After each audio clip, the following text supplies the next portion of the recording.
வணக்கம் நண்பர்களே, நான் உங்கள் கிரிதர்.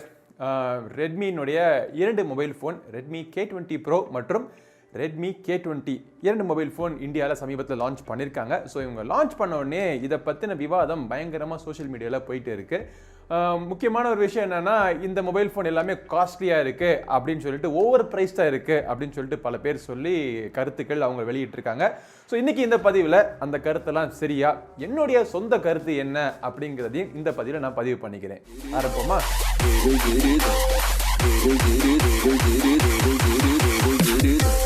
சரி, ரெட்மி K20 Pro மற்றும் ரெட்மி K20 இரண்டு மொபைல் ஃபோன் லான்ச் பண்ணியிருக்காங்க. ஸோ இந்த இரண்டு மொபைல் ஃபோனுடைய விலை விவரங்கள், விலை சரியா இல்லையா அப்படின்லாம் பேசுறதுக்கு முன்னாடி இந்த இரண்டு மொபைல் ஃபோனில் என்ன வித்தியாசம் அப்படின்னு தெரிஞ்சுக்கிறது ரொம்ப முக்கியமான விஷயம்.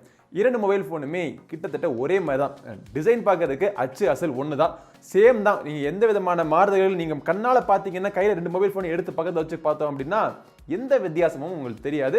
ஆனால் எல்லா வித்தியாசமுமே உள்ளுக்குள்ளே இருக்கு. அது என்னென்னு பார்த்தீங்கன்னா, முதல்ல வந்து ரெட்மி K20 வந்து ஸ்னாப்டிராகன் 730 ரன் ஆகிட்டு இருக்கு. ரெட்மி K20 Pro வந்து ஸ்னாப்டிராகன் 855. ஸோ மிகப்பெரிய வித்தியாசம் ப்ராசஸரில் கொண்டு வந்திருக்காங்க. அடுத்த வித்தியாசம் கேமரால. ரெட்மி K20ல சோனி IMX582 நான் வச்சுக்கோங்க, சோனி IMX582. K20 Proல நம்ம எல்லாருக்கும் தெரிஞ்ச சோனி IMX586. இந்த இரண்டு கேமரா சென்சருமே பார்த்தீங்கன்னா டாப் எண்ட் சோனிலேருந்து வந்த ஒரு ஃபிளாக்ஷிப் கேமரா சென்சர். ஆனால் இந்த சோனி IMX586 வந்து ரொம்ப பாப்புலரான சென்சர். ஏன்னா எல்லா பாப்புலரான ஹை எண்ட் மற்றும் ரெட்மி நோட் 7 ப்ரோல கூட எல்லா மொபைல் ஃபோன்லையும் இந்த சென்சர் யூஸ் பண்ணியிருக்காங்க. ஆனால் இந்த சோனி IMX582 அப்படிங்கிறது நம்ம புதுசாக இப்போ தான் கேள்விப்படுறோம். இது வந்து ரெட்மி K20ல யூஸ் பண்ணியிருக்காங்க. இதுக்கு இரண்டுமே 48 மெகா பிக்சல் தான். பிக்சல் பின்னிங் டெக்னாலஜி மூலமா அந்த 48 மெகா பிக்சலை 4ஆல் வகுத்து 12 மெகா பிக்சல் அவுட்புட் தரக்கூடிய டெக்னாலஜி இந்த இரண்டு சென்சர்லையுமே இருக்கு. ஆனால் என்ன வித்தியாசம் பார்த்தீங்கன்னா, இந்த வீடியோ ரெக்கார்டிங்கில் வந்து இந்த சோனி IMX582 வந்து 4K வீடியோ ரெக்கார்ட் பண்ணும். ஆனால் 30 ஃப்ரேம்ஸ் பெர் செகண்ட் மட்டும் தான் ரெக்கார்ட் பண்ணும். இந்த சோனி IMX586 வந்து 4K up to 60 frames per second வரைக்கும் சப்போர்ட் பண்ணும். ஸோ இது ஒரு வித்தியாசம். அடுத்து மூணாவது ஒரு வித்தியாசம் பார்த்தீங்கன்னா, சார்ஜிங் கெப்பாசிட்டியில். அதாவது இரண்டுமே பேட்டரி கெப்பாசிட்டின்னு பார்த்தீங்கன்னா ரெண்டுமே 4000 mAh பேட்டரி. ஆனால் ரெட்மி K20ல மேக்ஸிமம் சப்போர்ட்டட் வாட்டேஜ் எவ்வளோன்னு பார்த்தீங்கன்னா 18 வாட்ஸ் சப்போர்ட். இதில் வந்து ரெட்மி K20 Proல மேக்ஸிமம் சப்போர்ட்டட் வாட்டேஜ் வந்து 27 வாட்ஸ் சப்போர்ட். ஸோ உங்களுக்கு எக்ஸ்ட்ரா 27 வாட்ஸ் ரொம்ப சூப்பர் ஃபாஸ்ட் சார்ஜிங் வேணும்னு நினைச்சீங்க அப்படின்னா, xiaomiயோட வெப்சைட்ல இருந்து அவங்க ஒரு 27 வாட்ஸ் சூப்பர் சானிக் சார்ஜர் ஒரு சார்ஜர் லான்ச் பண்ணியிருக்காங்க. அந்த சார்ஜர் நீங்கள் வேணும்னா நீங்கள் வாங்கிக்கலாம், 999 rupees. ஆனால் அந்த சார்ஜர் நீங்கள் வாங்கினாலுமே, அதை இந்த மொபைல் ஃபோன் K20ல போட்டு நீங்கள் யூஸ் பண்ணாலுமே இந்த K20 18 வாட்ஸ் வரைக்கும் தான் எடுக்கும். ஸோ வித்தியாசம்னு பார்த்தீங்கன்னா இவ்வளோதான். மித்தபடிக்கு இந்த mid range flagship mobile phone Redmi K20ல இந்த high end flagship mobile phone, எதுக்கு மொபைல் ஃபோனை கையில் வைக்காமல் பேசிக்கிட்டீங்க? ஓகே, மொபைல் ஃபோனை கையில் வச்சுக்கிறேன். ஸோ இந்த ரெட்மி K20ல ரெட்மி K20 Proவில் என்னென்ன ஃபீச்சர்ஸ்லாம் உங்களுக்கு இருக்குமோ அதோடைய எல்லா ஃபீச்சர்ஸுமே இதில் கொடுத்துருக்காங்க. அதாவது பின்னாடி கிளாஸ் பாடி, முன்னாடி வந்து கார்னிங் ஒரு கிளாஸ் 6 ப்ரொடெக்ஷன், பாப்அப் கேமரா, அதே 20 மெகா பிக்சல் கேமரா தான், AMOLED display, in display fingerprint sensor, USB Type-C port, IR port கிடையாது, 3.5mm ஆடியோ ஜாக் இருக்கு, ட்ரிபிள் கேமரா சிஸ்டம் பின்னாடி. எல்லாமே பார்த்தீங்கன்னா அதே MIUI, அதே சாஃப்ட்வேர் ஃபீச்சர்ஸ் எல்லாமே ரெண்டுமே சேம் தான்.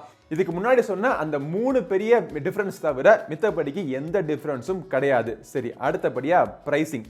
ஸோ இந்த மொபைல் ஃபோனுக்கு, அதாவது K20 Pro கூட மன்னிச்சு விட்டாங்க, ஆனால் K20க்கு வந்து ரொம்ப ப்ரைஸ் அதிகமாக இருக்கு, ஓவர் ப்ரைஸ் மொபைல் ஃபோன் அப்படின்னு பல பேர் சொல்கிறாங்க. ஏன் அப்படின்னு சொல்கிறாங்கன்னு பார்த்தீங்கன்னா, இப்போ ஒரு கடைக்கு போகிறோம். இப்போ நானே அடையார் ஆனந்தபவன் போனேன்னா ஒரு வடை 40 ரூபா, அப்படிமா நட 40 ரூபா, வடைக்கு இதுக்கு நான் 40 ரூபா கொடுக்கணும்னு சொல்லிட்டு ஒரு ஃபீலிங் வரும். அதனால ஏன்னா நம்ம மைண்டில் செட் ஆயிடுச்சு. நமக்கு நார்மலாக வந்து வடை 10 ரூபா 15 ரூபா கொடுத்து பல கடைகளில் சாப்பிட்டதுனால இவன்ட்டு எதுக்கு 40 ரூபா கொடுக்கணும் அப்படின்னு ஸ்பெஷாலிட்டி அப்படிங்கிறத மைண்டில் தோணிடும் நமக்கு.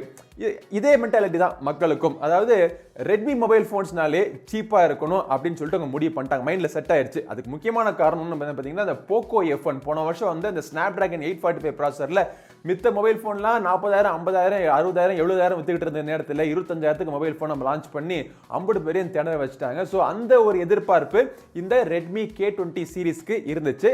ரெட்மி K20 Pro கூட அந்த எதிர்பார்ப்பை வந்து நிறைவேற்றுன்னு சொல்லலாம். ஆனால் ரெட்மி K20 இதுக்கு ஸ்னாப்டிராகன் 730க்கு நாங்கள் எங்கிற அதிகமான ப்ரைஸ் கொடுக்கணும் அப்படின்னு சொல்லிட்டு பல பேர் மக்களுக்கு மைண்டில் ஒரு இதை நான் கிளியர் பண்ணுறேன். பார்த்தீங்கன்னா இப்போ போக்கோ F1 மொபைல் ஃபோன் பார்த்தீங்கன்னா Snapdragon 845 ரிலீஸ் ஆகி ஒரு 7-8 மாசம் 9 மாசம் கழிச்சதுக்கு அப்புறம் தான் அவங்க மொபைல் போனை லான்ச் பண்ணாங்க. ஸோ அதனால அவங்களுக்கு குறைந்த விலையில கிடைச்சிச்சு அந்த ப்ராசஸர்.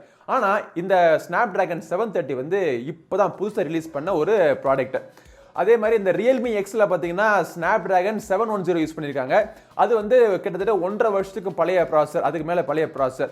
அந்த ப்ராசஸரை அவங்களால ஒரு நல்ல விலையில, தரமான விலையில, கம்மியான விலையில தர முடிஞ்சிச்சு. அவங்க கூட ட்ரை பண்ணாங்க. அவங்க மாதவ் சேத்தோடைய ட்வீட்லாம் பார்த்தீங்கன்னா அவர் வந்து நான் இந்தியாவுக்கு வந்து 730 கொண்டாடுறேன், 4000 mAh பேட்டரி கொண்டாடுறேன் அப்படிலாம் ட்ரை பண்ணாரு. ஆனால் அவரால் பண்ண முடியல. ஏன்னா Snapdragon 730 வந்து ஒரு எக்ஸ்பென்சிவான ஒரு ப்ராசஸர். ஆரம்பத்தில் எந்த ஒரு ஹார்ட்வேர் காம்பனெண்ட்டாக தான் சரி, ஆரம்பத்தில் விலை அதிகமாக தான் இருக்கும், போக போக தான் விலை குறையும். ஸோ அறிமுகப்படுத்தப்பட்ட மார்க்கெட்டில் புதிதாக அறிமுகப்படுத்தப்பட்ட ஒரு ப்ராசஸர் Snapdragon 730 அவங்க இந்த மொபைல் ஃபோனில் லான்ச் பண்ணனால இதுக்கும் கம்மியான விலையில அவங்களால கொடுக்க முடியல. இன்னொரு தரப்புல இருந்து ஒரு வாதம் வைக்கிறாங்க. என்னன்னா, சைனால வந்து ஒரு 20,000 கொண்டாந்த போனை எதுக்குற இங்க 23,000 கொண்டாடுற அப்படின்னு சொல்லிட்டு ஒரு இதை பத்தி நான் பேசுறதுக்கு முன்னாடி விலையை உங்களுக்கு கரெக்டா சொல்லிடுறேன். Redmi K20 வந்து 2 வேரியன்ட்ல அவைலபிளா இருக்கு. இரண்டுலயுமே 6GB RAM கொடுத்திருக்காங்க. 64 வந்து ஸ்டார்டிங், 64 மற்றும் 128. 64GB வேரியன்ட் எவ்வளவுன்னு பாத்தீங்கன்னா 21,999. அப்புறம் இந்த 128GB வேரியன்ட் வந்து 23,999. இது இரண்டுமே 1000-2000 இந்த சைனால லான்ச் பண்ண பிரைஸை விட அதிகமா தான் இருக்கு. அதே மாதிரி இந்த Redmi K20 Pro கூட 6GB 128GB வேரியன்ட் வந்து 27,999. அப்புறம் இந்த 8GB 256GB வந்து 30,999 ரூபாய். இப்போ சைனால லான்ச் பண்ண மித்த சைனீஸ் மொபைல் போன்ஸ்லாம் பாத்தீங்க அப்படின்னா OnePlus இருக்கட்டும், Realme இருக்கட்டும், எல்லா மொபைல் போனுமே சைனால லான்ச் பண்ண பிரைஸை விட 2000, 3000, 5000, 8000 வரைக்கும் இந்தியாவில் அதிகமாக தான் விற்கிறாங்க. அப்படிதான் பண்ண முடியும். கீழே உங்க பட்டியலை பார்த்தாலே உங்களுக்கு தெரியும். இந்த ஓப்போனுடைய இந்த ரெனோ 10X மொபைல் ஃபோன் மட்டும்தான் அங்கேயும் 40,000 ரூபாய், இங்கேயும் 40,000 ரூபாய். சர்வதேச அளவில் பார்த்தீங்கன்னா எல்லா பிரைஸ்லையுமே நிர்ணயிக்கிறது வந்து யூஎஸ் டாலரை கம்பேர் பண்ணுறப்போ நம்ம இந்தியன் ருபி வந்து வீக்காக தான் இருக்கு. ரொம்ப ஒன்றும் ஸ்ட்ராங்கான கரன்சி கிடையாது நம்ம கரன்சி. அது ஒரு காரணம். இன்னொரு காரணம் என்னென்னு பார்த்தீங்க அப்படின்னா, சைனால கிடைக்கக்கூடிய லேபர் ரொம்ப சீப்பு. இந்தியாவில் அந்த அளவுக்கு சீப்பான லேபர்லாம் கிடையாது. அதே மாதிரி சைனால டாக்ஸ் அவங்களுடைய ரொம்ப கம்மி. அந்த இந்தியாவில் வந்து டாக்ஸும் அதிகம். So import cost, taxes, manufacturing cost, labour cost, அப்புறம் distributor cost, distribution network cost, marketing cost, இந்த மாதிரி பல ஆங்கிளில் எல்லா காஸ்ட்டுமே பார்த்தீங்கன்னா இந்தியாவில் வந்து அதிகமாக தான் இருக்கு. ஸோ அதனால தான் அவங்க சைனா வேலைக்கு இந்தியாவில் மேட்ச் பண்ண முடியாது, ரொம்ப கஷ்டம். ஸோ இந்த மாதிரி பல விஷயங்கள் இருக்கு. நம்ம எடுத்த உடனே கண்ணை மூடிட்டு இது ஓவர் பிரைஸ் மொபைல் ஃபோன் அப்படின்னு நம்ம சொல்லிட முடியாது. ஸோ இவ்வளோ தூரம் நான் சொன்னதுக்கப்புறம் என்னடா இவன் ரெட்மி கம்பெனிக்கு சப்பா கட்டி பேசிக்கிட்டு இருக்கானே அப்படின்னு நினச்சி நீங்கள் பல பேர் சொல்லுவீங்க. 2 விஷயம், அதுலேயும் 2 விஷயம் சொல்லிடுறேன் உங்களுக்கு. இது வந்து நம்மளுடைய சேனல். என்னுடைய கருத்தை சொல்றதுக்கான, நீங்க எப்படி உங்களுடைய கருத்தை ட்விட்டர்ல நீங்க சொல்றீங்களோ அதே மாதிரி என்னுடைய கருத்தை நான் சொல்றதுக்கும் எனக்கு கருத்து சுதந்திரம் இருக்கு. நானும் என்னுடைய கருத்தை நான் சொல்லுவேன்.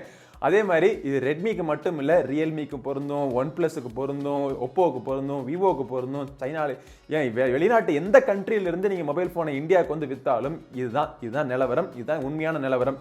இது Redmi K20க்கு மட்டும் கிடையாது, எல்லா மொபைல் போனுக்கும் பொருந்தக்கூடிய ரீசன்ஸ் தான் இந்த 2 ரீசன்ஸும். ஆக இப்ப புரிஞ்சிருக்கும் நினைக்கிறேன். கடைசியா நிறைவு பண்ணிக்க முன்னாடி இந்த Redmi K20 வாங்கலாமா, Redmi K20 Pro வாங்கலாமான்னு சொல்லிட்டு பல பேர் கேட்பீங்க. அதுக்கும் பதில் சொல்லிடுறேன். உங்களால பட்ஜெட் முடிஞ்சிச்சு அப்படின்னா Redmi K20 Pro வாங்கிருங்க. எல்லா விதத்திலும் டாப் எண்ட் மொபைல் ஃபோன் கொடுத்துருக்காங்க, அருமையா இருக்கு. நான் யூஸ் பண்ண 4-5 நாள்ல எனக்கு ரொம்ப திருப்திகரமா இருக்கு. Redmi K20 Pro சூப்பரா இருக்கு. Redmi K20 நல்லா இல்லைன்னு சொல்லல, பட் அந்த வேலைக்கு கொஞ்சம் கூட போட்டீங்கன்னா, கொஞ்சம் கூட அப்படி போனீங்கன்னா Redmi K20 Pro கிடைச்சிடும். இல்ல பட்ஜெட் கிடையாது, 21,000 20,000க்கு மேல வாங்க முடியாது அப்படின்னா இதை விட்டுருங்க. நிறைய சாய்ஸ் இருக்கு. Realme X இருக்கு, அப்புறம் அந்த அது பேர் என்ன, விவோவுடைய Z1 Pro இருக்கு. அதுவும் இல்லைன்னா இதுக்கு முன்னாடி லான்ச் பண்ண போன் Redmi Note 7 Pro, அதுவும் அருமையான மொபைல் ஃபோன் தான். எக்கச்சக்க மொபைல் ஃபோன் சாய்ஸ் இருக்கு. நீங்க எதிர்பார்க்கிற விலைக்கு ஒருத்தர் ஃபோன் லான்ச் பண்ணலனா கவலைப்படாதீங்க. இன்னைக்கு வந்து consumer is the king. Consumer market, நமக்கு வந்து எக்கச்சக்கமான சாய்ஸ் இருக்கு. நம்ம எதிர்பார்க்கிற விலையில அருமையான ஆப்ஷன்ஸோட நிறைய ஆப்ஷன்ஸ் வந்து நிறைய மொபைல் ஃபோன்ஸ் மார்க்கெட்ல இருக்கு. இஷ்டப்பட்ட மொபைல் ஃபோனை நீங்க வாங்கிக்கலாம். என்ன மொபைல் ஃபோன் வாங்கலாம், என்ன மொபைல் ஃபோன் வாங்க வேணாம் அப்படின்னு தெரிஞ்சுக்கிறதுக்கு நீங்க நம்ம சேனல் சப்ஸ்கிரைப் பண்ணிட்டீங்கன்னா அப்படி புதிய மொபைல் ஃபோன்ஸ் தான் ரிவ்யூ போட்டுக்கிட்டே இருக்கேன். நீங்க பார்த்துட்டே இருக்கலாம். வேணுங்கிறத வாங்கிட்டே இருக்கலாம், வேணாங்கிறத தள்ளி விட்டுக்கிட்டே இருக்கலாம். ஸோ அடுத்த பதிவில் உங்களை மீண்டும் சந்திக்கும் வரை உங்களிடமிருந்து விடைபெறுவது உங்கள் நண்பன் கிரிதர். வாழ்க தமிழ், வளர்க பாரதம். நன்றி, வணக்கம்.